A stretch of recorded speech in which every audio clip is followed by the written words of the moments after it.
Hello, everyone. Welcome back to the Topos Institute Colloquium. Today, we're very happy to have Rune Haugseng talking to us about commutative rings, bispans, and their equivariant analogues. So please, Rune, whenever you're ready. Okay, yeah, thanks a lot for the invitation to speak in the colloquium. So I want to talk about commutative rings and their description via what I'm going to call bispans, and then some equivariant analogues where there is a finite group action involved. So this was a joint paper with Bastian Cnossen, Tobias Lenz, and Linskens that we put out last year. And the kind of the real motivation for this was as a I just have to turn this thing.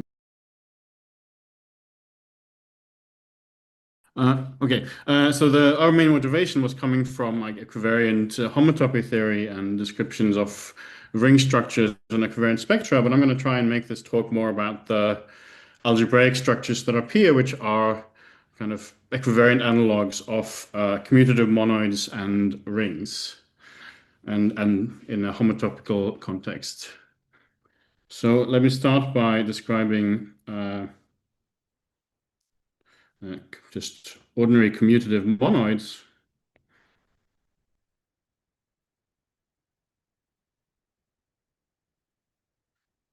So use this bold F as my notation for the category of finite sets.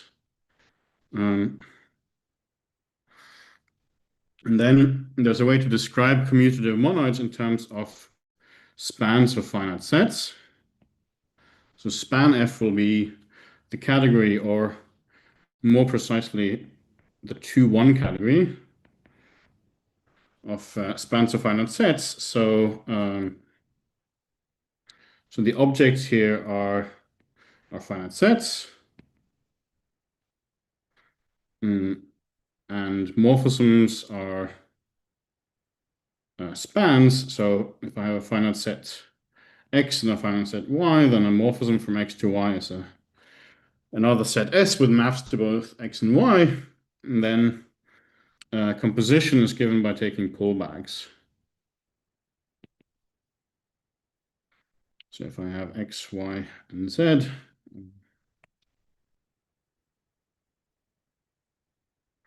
and I have a span from X to Y and a span T from Y to Z, then so that's two morphisms in my category. Then I compose them by taking a pullback here, and then composing to get a new span from X to Z. Well, the identity is then just the span where both legs of the span are identity maps. And then this is a 2-1 category. So the two morphisms, which are all going to be invertible, are isomorphisms of spans. Or of course, you could just take isomorphism classes and make it a 1 category, which is enough for sort of the 1 categorical version of the story. And then one key point here is that if I take the disjoint union of finite sets in the category of spans, this becomes both a product and a coproduct.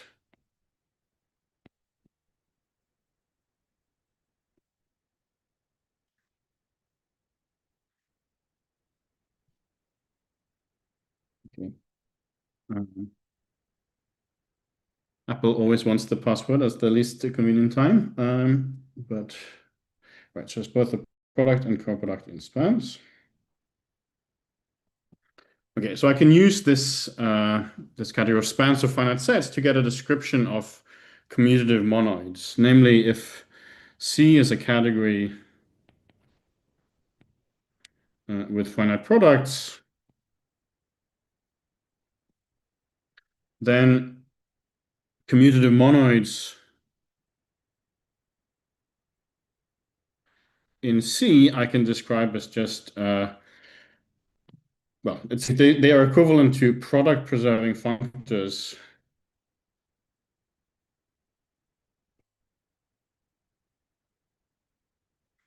from the span category into C.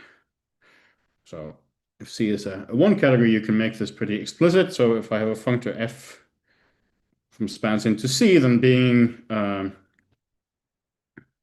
fact that it preserves products means that if I evaluate it in some finite set, it'll just, well, since the product here is the disjoint union, I get that the value of f at some finite set S becomes the product over S of f of just a one element set, or if I call that f of one m, then this is m to the s.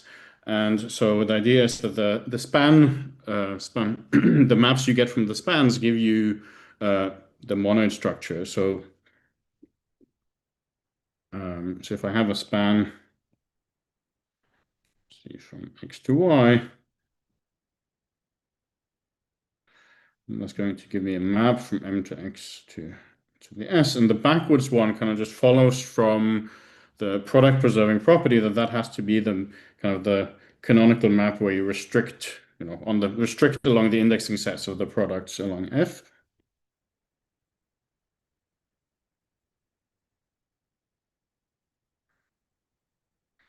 And then the second map, which I might call something like G plus, is given by taking fiber-wise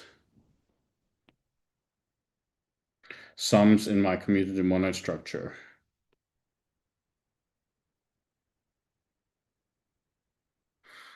And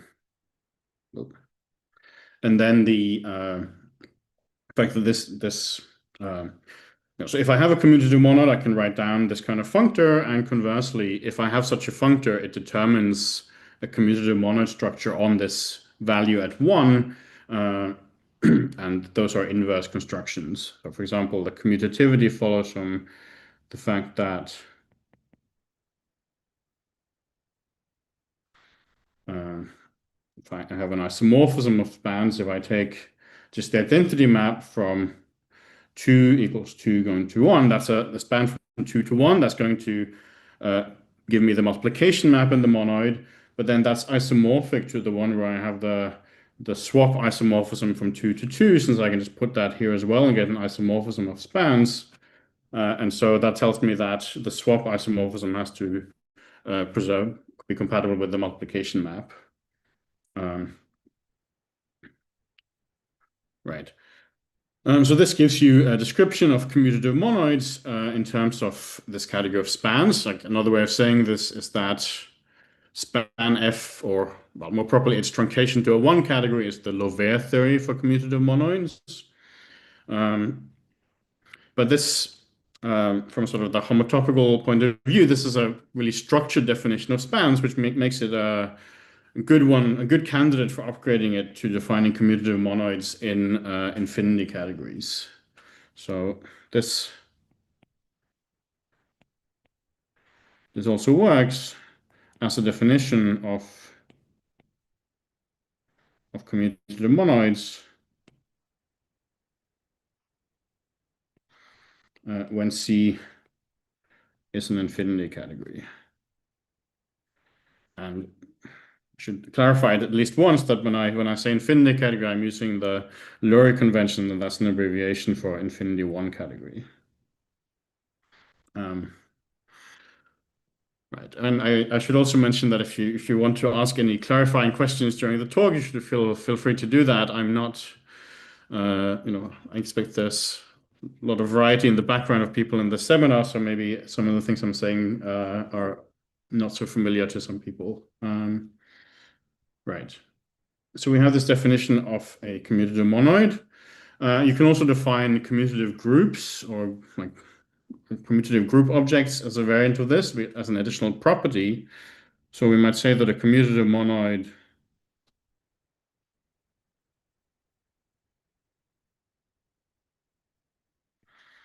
is group-like, or is a commutative group, if I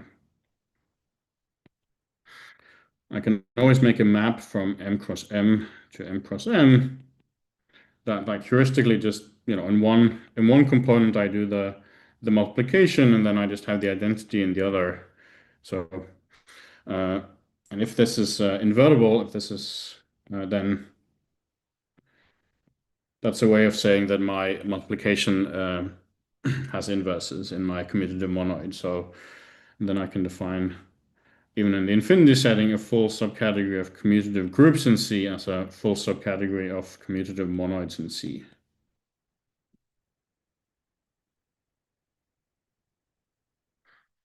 Okay, so this gives us a nice description of what we mean by commutative monoids, both in a one category and in an infinity category. And so kind of the first statement that I want to discuss that's new in the infinity context is a version of this kind of description that works for commutative rings and semirings.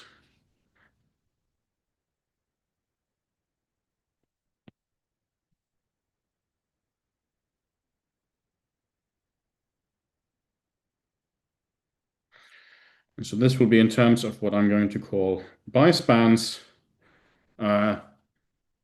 Might be familiar to some people as something like polynomials or polynomial diagrams in here in the category of finite sets.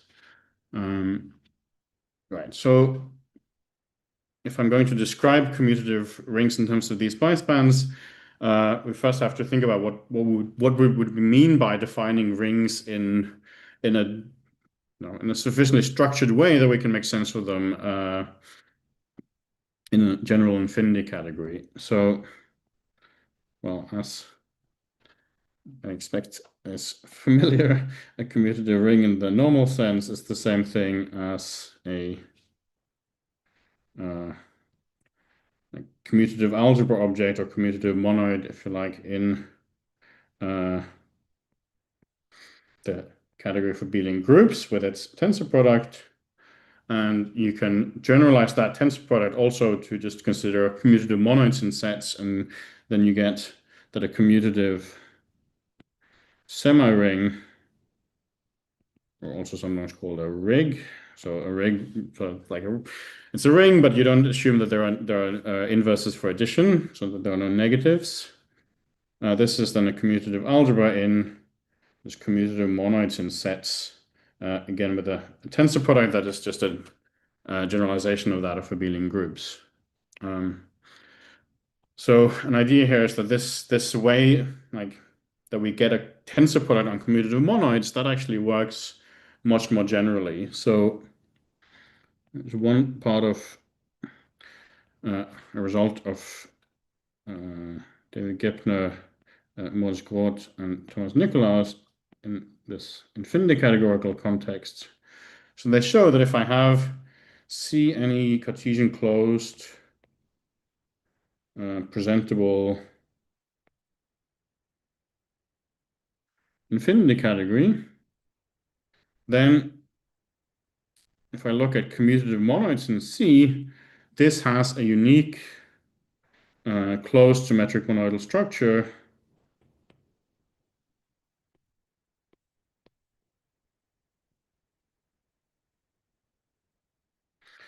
such that the free monoid functor is a symmetric monoidal. So if I take the free commutative monoid on x times y, then I get the free monoid on x tensor the free monoid on y. And so this allows me to define commutative semirings as just commutative algebras in commutative monoids in C with respect to this tensor product. And they also show that this localizes to the group-like full subcategory.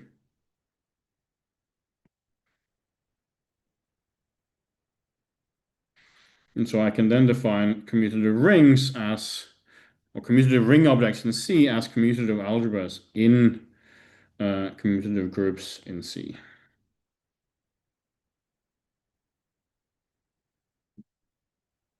Right, so then what we prove is that in this context, is that commutative rig objects in C we can describe as product preserving functors from a 2-1 category of bispans of finite sets into C. Okay, so this is a new result in the infinity categorical setting, but for 1 categories, this is certainly well known. It might be enough of a folklore result that I'm not sure who actually proved it first, but like one reference is the paper of Gambino and Koch on polynomial functors, and there's also discussion of this in some notes of Niels Strickland on Tambara functors, and there's probably many other references as well that I'm not aware of. Okay, but what I mean by bispans here,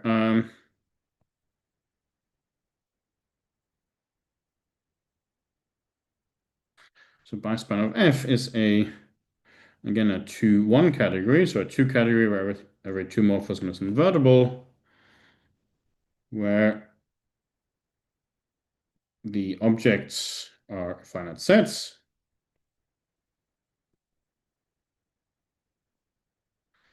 Then morphisms are what I am used to calling bispans, which are diagrams. So a morphism from X to Y will be a diagram of this shape, with 1 backwards map and 2 forward maps. And then these compose in a fairly involved way.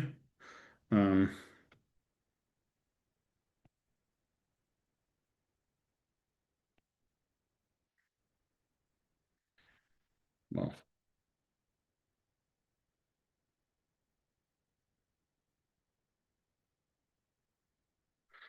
if I have 2 of these bispans, the way to do it is to compose them is to first take a pullback here.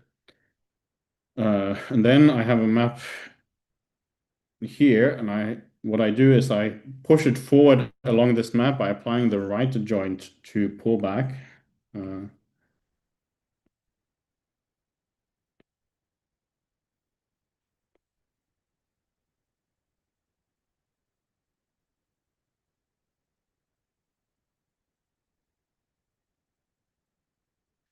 Now if I add a pullback here, then I get a canonical map like this from the adjunction, and then finally I pull that guy back here, and then the composition in this category is this map and this map and this map, if I manage to get that right.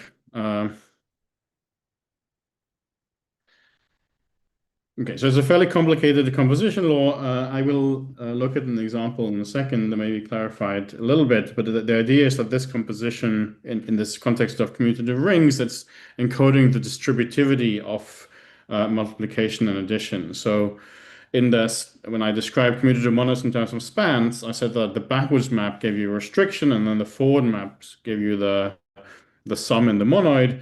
And so the idea here is that the backwards map is again a restriction, and then we have a fiberwise product and a fiberwise sum from the 2 forward maps. And so when I compose them, I'm basically like, the complicated step here is basically rewriting a product of sums as a sum of products using distributivity. Okay, so it's a 2-1 category, and what are the 2 morphisms? They are again just isomorphisms of these bispan diagrams.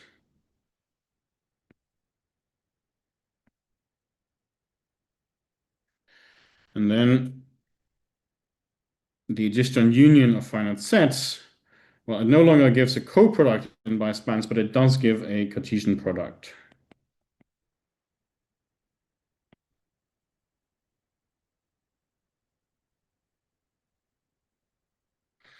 So if I'm taking a product preserving functor from bispans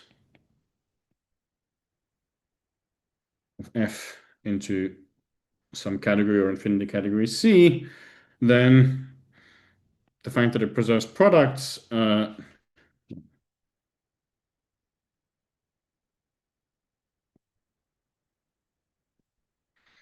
means that the value of f at some finite set is again just like the product over S of the value at the one element set. So on objects, it's just determined by that one object. And again, the preserving products forces the backwards maps to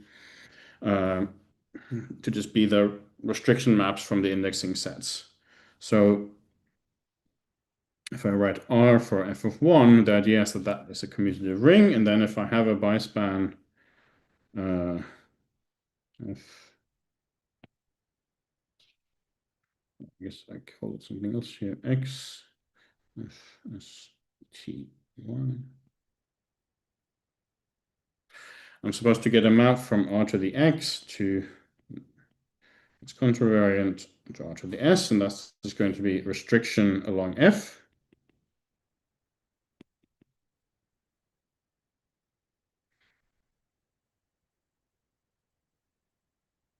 And then the middle map, which I might call, I don't know, G 10 times, and this one H plus. The middle map is given by fiberwise multiplication in the ring. And the last map is given by fiberwise sum.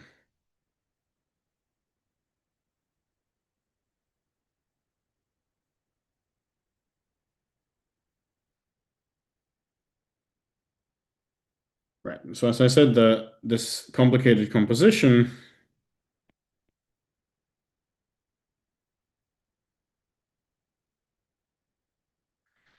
is going to encode the distributivity law.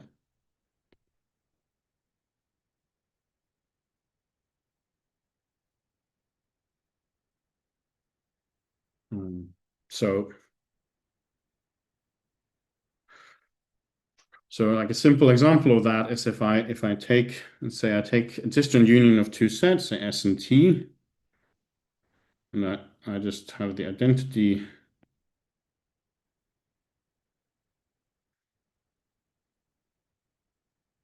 and then I go to the two element set with the fibers being S and T. So this bispan is encoding that I take one, I have well, if I just think of R as being a set, then this is saying I have elements of R indexed by S and indexed by T, and then this bispan corresponds to taking a sum over S and a sum over T of the corresponding elements. And then I can compose that with the bispan where I have identity here, and then I have the map to 1. And this now is saying this corresponds to saying I have two elements in R, and I multiply them together. So the composition of these two bispans is supposed to encode that I take the product of two sums indexed by S and T. And so I'm supposed to start by taking a pullback with a square. So that gives me this T mapping to 2. And then I'm supposed to take this right adjoint to pullback,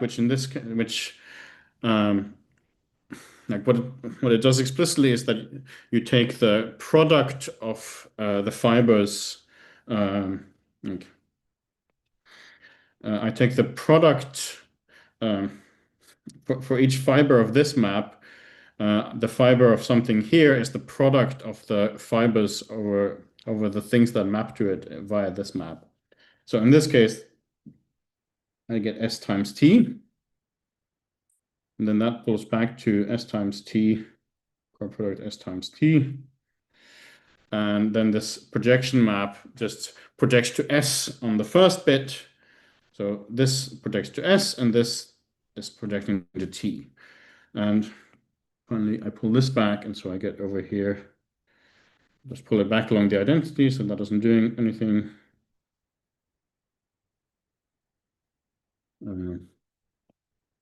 So I get the composition is supposed to look like this. So I see I get a sum over S times T. And then if you work out what this is doing is like taking something from S and something from T and multiplying together. So the composite bispan is exactly encoding the fact that a product of two sums is a sum of products of two things, each of length 2. Okay, so you might ask if you want to make sense of this category of bispans in a, as a 2-1 category, it's pretty complicated to write down this composition law in a coherent way.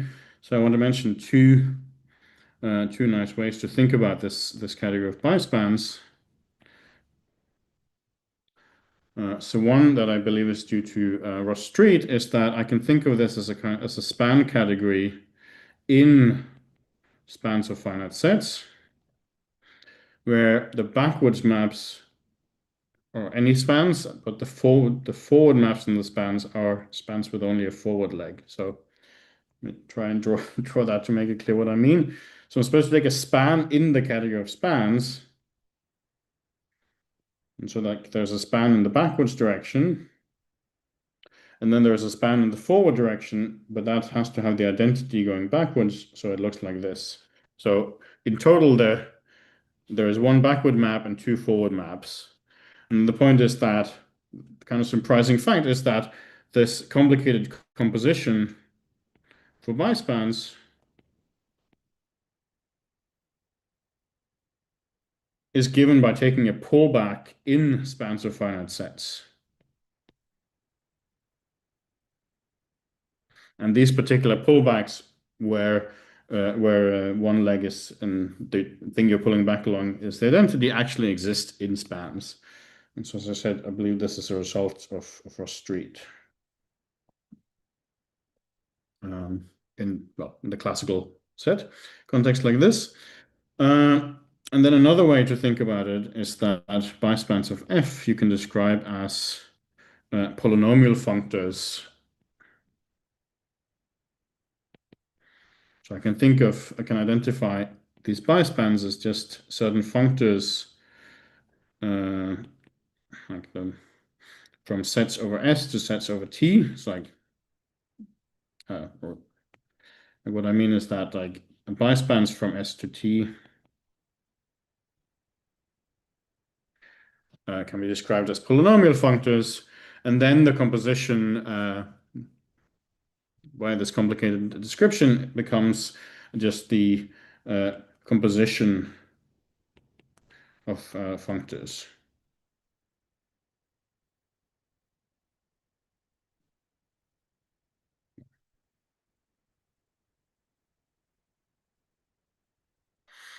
So in this, guys, I suspect this category is familiar to quite a lot of people in this seminar. Okay.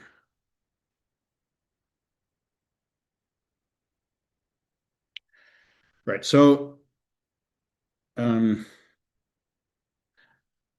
me try and say a little bit about the idea of the proof of this, the result being this, not this one, but this one, that we can describe commutative semirings in C as the product preserving functors out of bispans.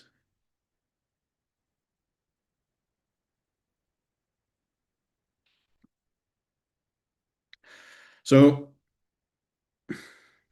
that's basically a definition. We've taken commutative monoids to mean product preserving functors from spans of finite sets into C. And you can actually identify this tensor product that I mentioned existed here quite explicitly. It actually comes from, as a localization of a day convolution on this functor category. So it's a day convolution with respect to, well, I should say, okay, to say it carefully, I want to say that there is a symmetric monoidal structure on spans that is induced by the Cartesian product in F. So there is a tensor product of the category of spans that takes on objects is given by taking Cartesian products. And of course, this is not the Cartesian product in spans itself, because the other Cartesian product is the coproduct, comes from the coproduct of finite sets. But the product still gives a symmetric monoidal structure, and then we have the Cartesian product in C.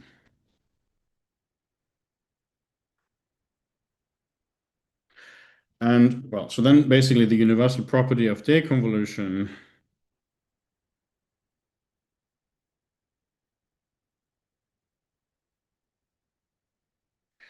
allows you to identify commutative semirings as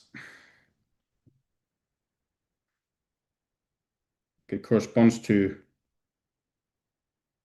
certain lax symmetric monoidal functors from spans to C. And like using the fact that the target here has the Cartesian product, you can express those lax symmetric monoidal functors as functors from a certain category into C that satisfies Siegel condition. And then the main result is, so like we can identify this as certain functors from something like span F tensor into C. And then basically the idea is to describe this thing I'm calling span F tensor as itself being a category of bispans, but in the arrow category of finite sets. And that gives you an obvious map to bispans of finite sets. And then the hard part is to prove that that is actually a localization of in the infinity categorical sense. So then we prove bispan F is a localization of this.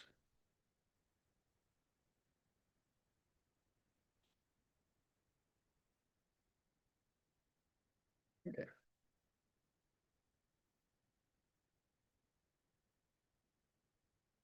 Right, so that's what I wanted to say about the kind of case of ordinary commutative monoids and semirings before moving on to this equivariant generalization. So maybe this is a good point to pause for questions if there are any quick questions people have about this case.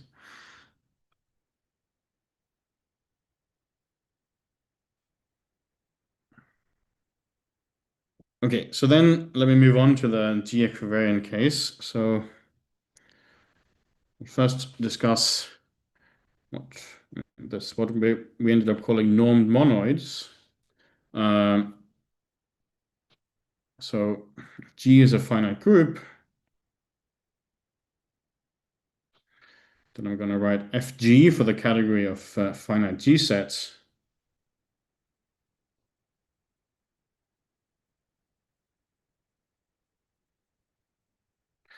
And then we can use that to just replace F by Fg. We get a notion of that for consistency, we ended up calling it a normed G monoid. But maybe a more common name would be something like a G-commutative monoid.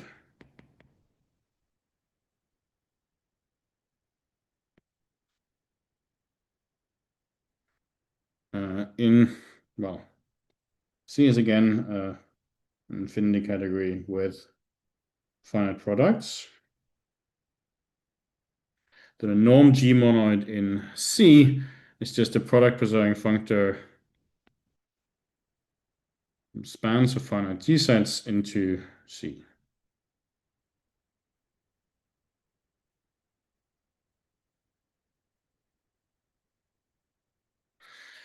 Right, so this category span Fg is defined exactly like span F, just taking G sets rather than sets. So if C is, say, the category of sets, then such a thing is given by like every finite G set decomposes as a disjoint union of orbits of the form like G mod H for H's subgroup. So on objects, such an F is determined by just giving objects F G mod H. And then we have restriction maps. So the structure comes from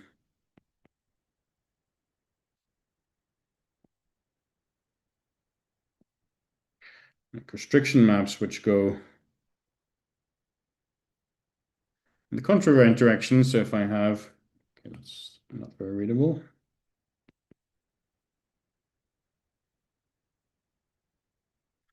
So if K is a subgroup of H is a subgroup of G, then I have a restriction map from f of G mod H to f of G mod K. And then I have certain transfers in the other direction. So, and then the condition to describe a functor into a one category is then that if I do a restriction after a transfer, this is computed by a double coset formula.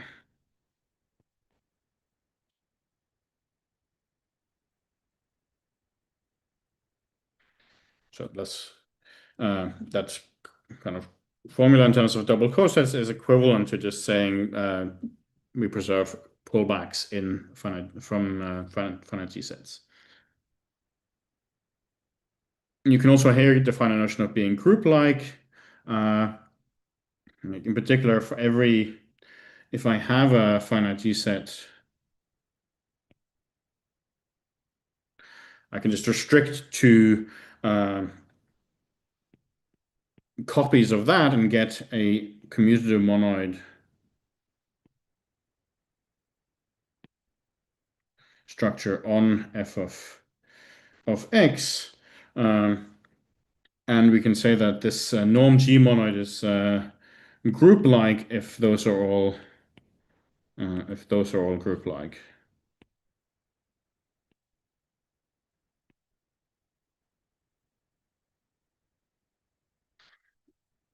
Okay, so then we have some infinity categories of these objects. We have normed G monoids in C as these product preserving functors, and inside of that a full subcategory of group-like ones or normed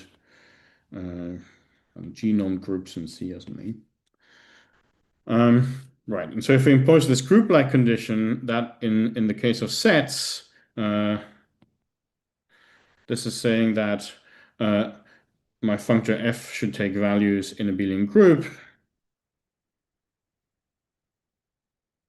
And then what this data is specifying is this classical notion of a Mackey functor in abelian groups. So this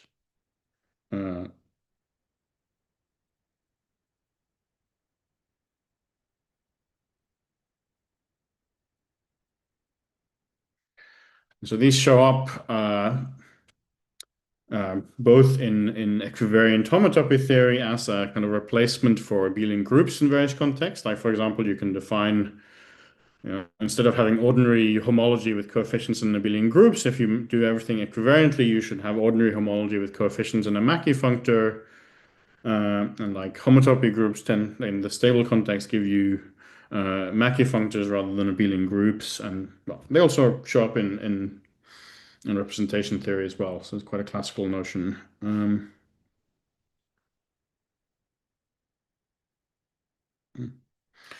so it's a special case for this. We can define a normed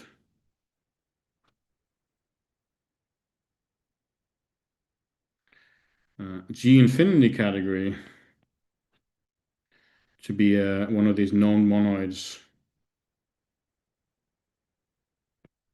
Did I call it that? Yeah. In infinity categories, well, oh, I forgot to say, yeah. So a G infinity category is supposed to be just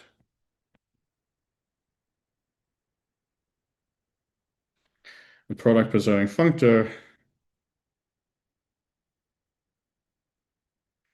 from just finite G sets up into cat. So in other words, I'm just specifying, well, since it preserves product, it's determined by where I send these orbits G mod H, and then it has restriction maps coming from subgroup inclusions. And then for this normed G infinity category, there are also some norm maps going in the other direction, as well as a symmetric monoidal structure on the value of every finite G set.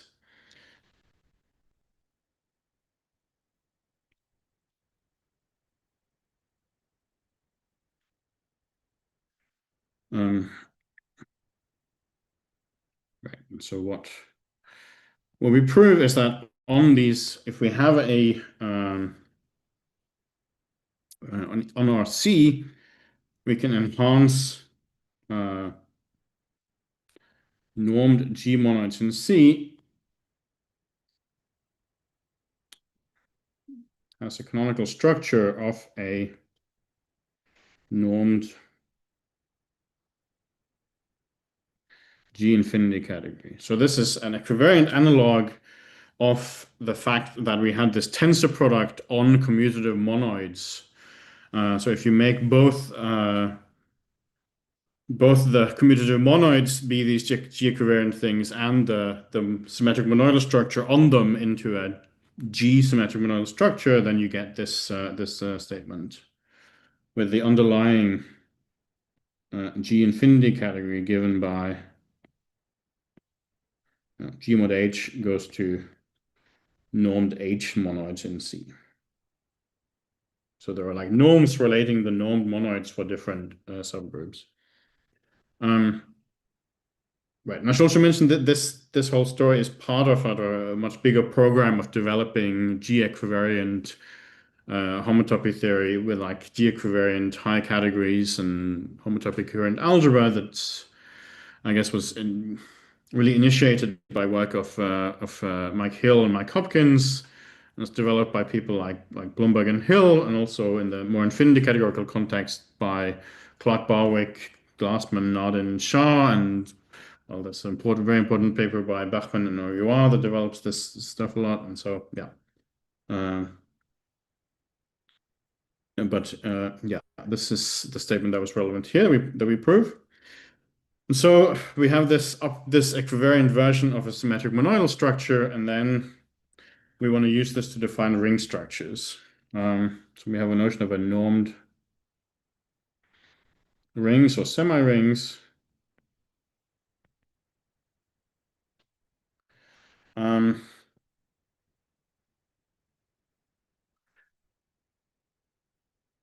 Yeah, so I guess right. So before we defined a ring by taking a commutative algebra in the symmetric monoidal structure on commutative monoids. So here I have to do a G version of that. So if I have a normed G infinity category, so span of G into count.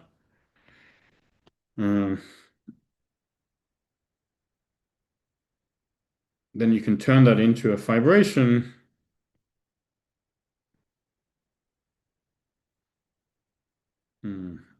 So this is called a C. So then this is something like C tensor over span of G. Then a normed G algebra in this.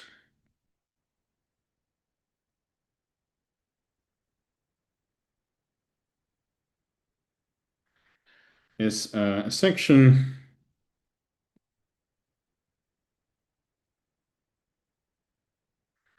of this normed G algebra in this normed G infinity category is a section that takes the backwards maps in spans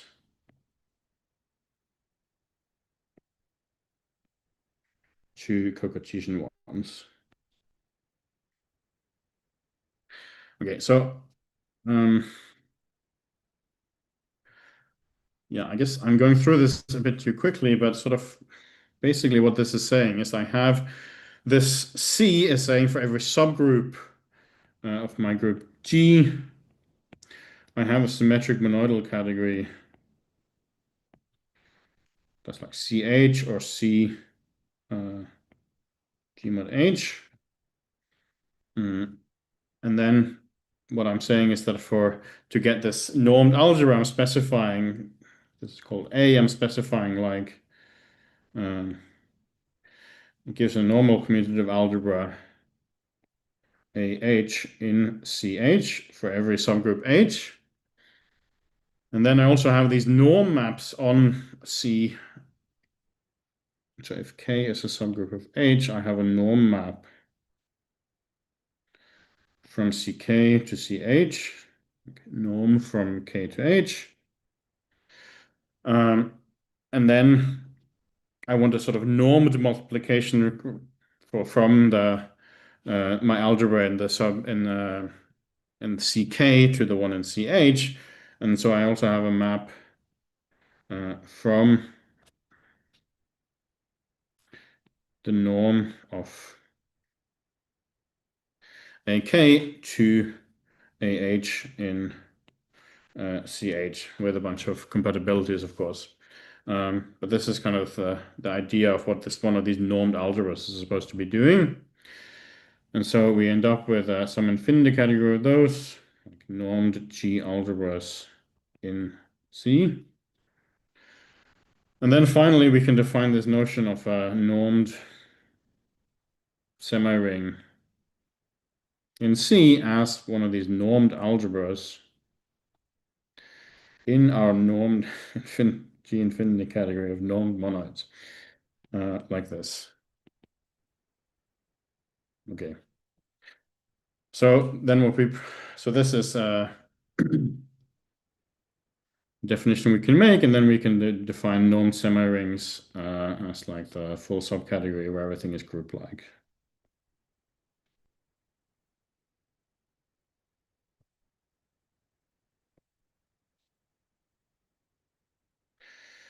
Okay, well, so having made all that the complicated definition, what we prove is that these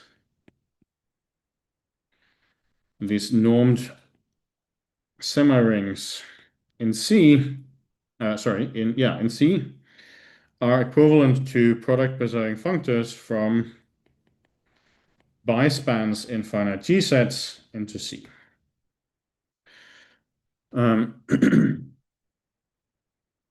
So if we look at the case where C is set, and we impose this group-like condition, then the right-hand side becomes also something quite classical, namely you get so-called Tambara functors, which are where we have kind of a, well, this is kind of, as it follows from the way I've written it here, it's kind of a bispan version of Mackey functors. So they have restrictions and then both a multiplicative and an additive norm, and those satisfy a kind of distributivity. And they also show up as sort of ring-like structures in equivariant homotopy theory. But I see I'm almost literally out of time, so I'm not going to say anything more about that. Right. Yeah, maybe I'll just mention that sort of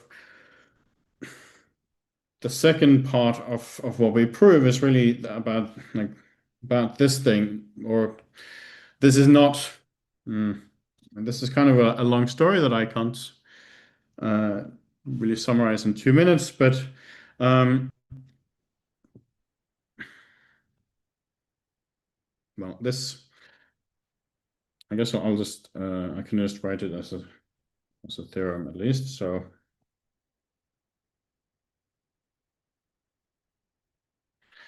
this normed G infinity category of normed, if I take spaces, then like these normed groups in spaces are equivalent to connective G-spectra. I mean, that's known for, this is an additive statement, but this is an equivalence of normed G infinity categories. And so we can relate these kind of functors from bispans into spaces to equivariant rings in equivariant spectra. So it gives a really concrete description of those objects, at least in this connective case, which you can use to put these fancy ring structures on some kinds of algebraic K-theory spectra, for example. So that's the main application in our paper. Okay, I think I should stop here. Great, thank you, Rune. Okay, so we have time for questions. If you have a question, please press the react button and raise your hand there, and I'll call on you. I had a question. So if you think of a G set as a presheaf on G as a one object category, Mhm. what makes is there any reason to use G sets rather than arbitrary copresheaf categories where you have, finite copresheaves on some C? Or is there something special about G? So I guess this For your this bispans, right. would similar results have also Yeah, so we come? actually prove a much more general version of this statement than just the G case. So it yeah. Yeah, so yeah, you can generalize this quite a lot to relate, but it becomes kind of a complicated story because you have to generalize first.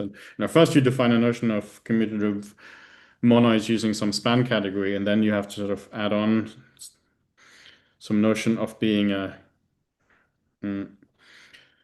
like you have to construct this kind of commutative monoid structure on those things itself, and then you can say that's the same. You can relate that to a bispan category quite generally. Hmm. Uh, Okay, yeah. thanks. Maybe let's start with Nelson. Nelson, feel free to unmute. Hi, yeah, yeah, this was a great talk. I have a couple questions actually. The first one is, so you mentioned Hill and Hopkins's work in right, like with norms and stuff, right? But so Mhm. is this just sort of like the infinity categorical sort of generalization of their kind of like G symmetric monoidal categories? Is that the sort of what? Yeah. Yeah, that's Hmm. yeah. There is a sort of uh, I guess pretty well developed program of sort of the infinity version of that. It's like G symmetric monoidal story by now. So my three co-authors have been like among the people working on that a lot, and of course yeah, as I said, there's a work by Barwick and collaborators and by Bachmann Right. who have really done a lot. So and in Right. particular, my some of my co-authors and I have to remember who's actually on this paper. I guess it's Tobias Lenz, Linskens, and Phil Putzstück proved quite recently that like in this notion of normed algebras in G-spectra that I mentioned actually is equivalent to kind of the more classical version of taking commutative algebras in some nice model of equivariant spectra like orthogonal G-spectra.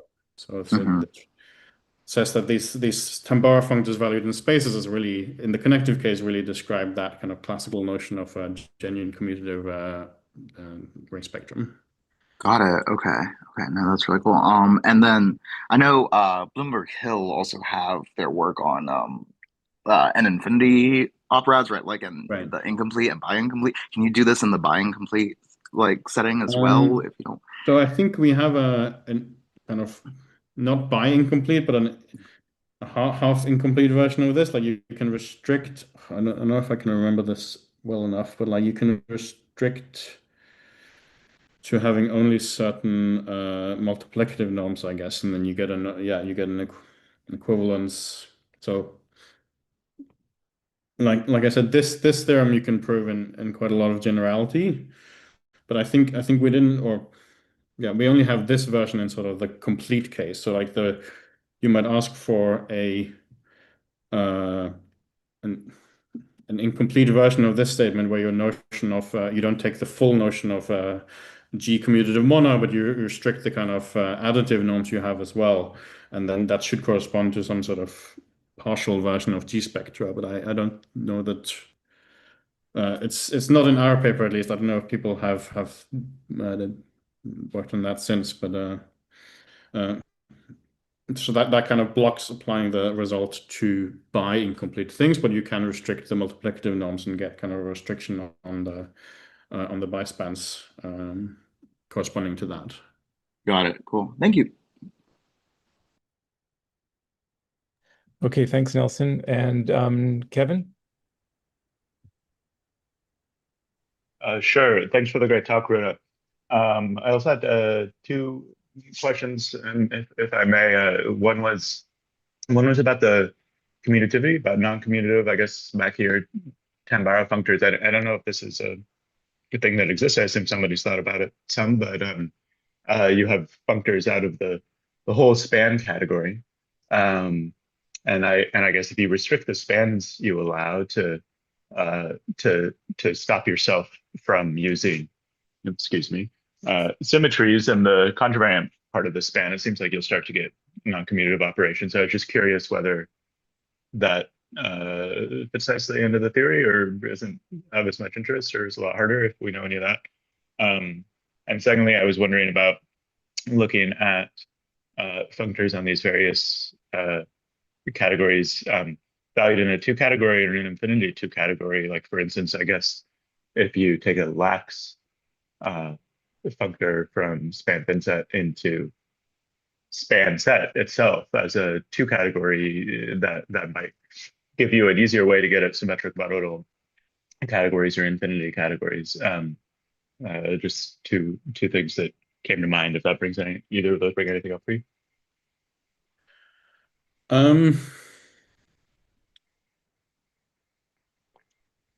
Yeah, I guess I haven't thought about those kinds of variants too much. I mean, you can, there's